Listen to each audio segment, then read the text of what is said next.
Film ഗാരേജിന്റെ cinema വാർത്തകളിലേക്ക് ഇവർക്കും സ്വാഗതം. ഈ വർഷത്തെ ഓണചിത്രങ്ങളിലെ മൂന്നാമത്തെ മലയാളത്തിൽ നിന്നുള്ള പ്രധാനപ്പെട്ട സിനിമയായ ഓടും കുതിര ചാടും കുതിര സിനിമയുടെ ട്രെയിലർ റിലീസായിരിക്കുകയാണ്. ഫഹദ്, കല്യാണി പ്രിയദർശൻ തുടങ്ങി ഒരുപാട് അഭിനേതാക്കൾ ഭാഗമായ ഒരു സിനിമയാണ് കംപ്ലീറ്റ് എന്റർടൈനർ സിനിമയായിട്ട് ഓണത്തിന് വരാനായിട്ടിരിക്കുന്ന ഓടും കുതിര ചാടും കുതിര എന്ന ട്രെയിലറിൽ നിന്ന് വ്യക്തം. പക്ഷേ ട്രെയിലർ കട്ടിൽ പല പോരായ്മകൾ തോന്നിയിട്ടുണ്ട്. സിനിമ വരുമ്പോൾ നന്നാവട്ടെ എന്ന് ആശംസിക്കാം. കാത്തിരിക്കൂ സിനിമയുടെ കൂടുതൽ പ്രൊമോഷൻ അപ്ഡേറ്റുകൾക്ക്. ഈ വർഷം തിയേറ്ററുകളിലേക്ക് എത്തിയ വിവിധ സിനിമകളുടെ ടെലിവിഷൻ പ്രീമിയർ വാർത്തകൾ വന്നിരിക്കുകയാണ്. അതിലൊന്ന് പടക്കളം എന്ന സിനിമയുടേതാണ്. ചിത്രം നേരത്തെ തിയേറ്ററുകളിലേക്ക് എത്തിയപ്പോൾ നല്ല അഭിപ്രായങ്ങൾ ലഭ്യമായ സിനിമയാണ്. ഏഷ്യാനെറ്റിൽ സിനിമ ആദ്യമായിട്ട് ഈ വരുന്ന ഓഗസ്റ്റ് 31 സംപ്രേഷണം ചെയ്യാനായിട്ടൊരുങ്ങുകയാണ്. ബ്രോമാൻസ് നേരത്തെ തിയേറ്ററുകളിലേക്ക് എത്തിയ മലയാളം സിനിമയാണ്. സിനിമയുടെ സാറ്റലൈറ്റ് അവകാശം ഇപ്പോഴത്തെ ഏഷ്യാനെറ്റ് സ്വന്തമാക്കി കഴിഞ്ഞിരിക്കുന്നു. ഓണം പ്രീമിയർ ആയിട്ട് സിനിമ സംപ്രേഷണം ചെയ്യുന്നതാണ്.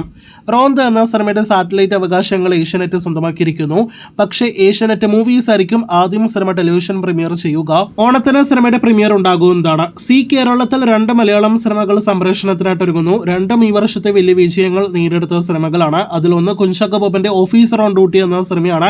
ഓണക്കാലത്ത് സിനിമ സംപ്രേഷണം ചെയ്യുമെന്ന് ഉറപ്പാക്കപ്പെട്ടിരിക്കുന്നു.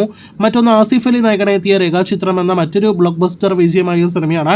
ചിത്രവും കേരളത്തിലാണ് സംപ്രേഷണം ചെയ്യാനായിട്ട് ഒരുങ്ങുന്നത്. അവസാനമായിട്ട് ബിഗ് എംഎസിനെ പ്രധാന റോളുകളിൽ എത്തിച്ച് മലയാളത്തിൽ നിന്ന് വരാനിരിക്കുന്ന അടുത്ത ബിഗ് ബഡ്ജറ്റ് സിനിമയായ പേട്രിയറ്റിന്റെ അപ്ഡേറ്റിലേക്ക് വരികയാണെങ്കിൽ സിനിമയുടെ ഷൂട്ടിംഗുമായി ബന്ധപ്പെട്ട ഏറ്റവും പുതിയ അപ്ഡേറ്റ് മഹേഷ് നാരായണൻ പുറത്തുവിട്ടിരിക്കുന്നു. അത് പ്രകാരം ഒക്ടോബറിൽ സിനിമയുടെ ഷൂട്ട് പൂർത്തീകരിക്കാനായിട്ട് കഴിയുമെന്ന് പ്രതീക്ഷിക്കുന്നുവെന്നും തന്റെ ശൈലിയിലുള്ള ഒരു ബിഗ് ക്യാൻവാസ് സിനിമ തന്നെയാണ് വരാനായിട്ടിരിക്കുന്നത് എന്നാണ് മഹേഷ് നാരായണൻ പറഞ്ഞിരിക്കുന്നത്. സെപ്റ്റംബറിൽ മമ്മൂട്ടി സിനിമയുടെ ലണ്ടൻ ഷെഡ്യൂളിൽ ജോയിൻ ചെയ്തേക്കുമെന്നാണ് മറ്റൊരു പ്രധാന റിപ്പോർട്ട്.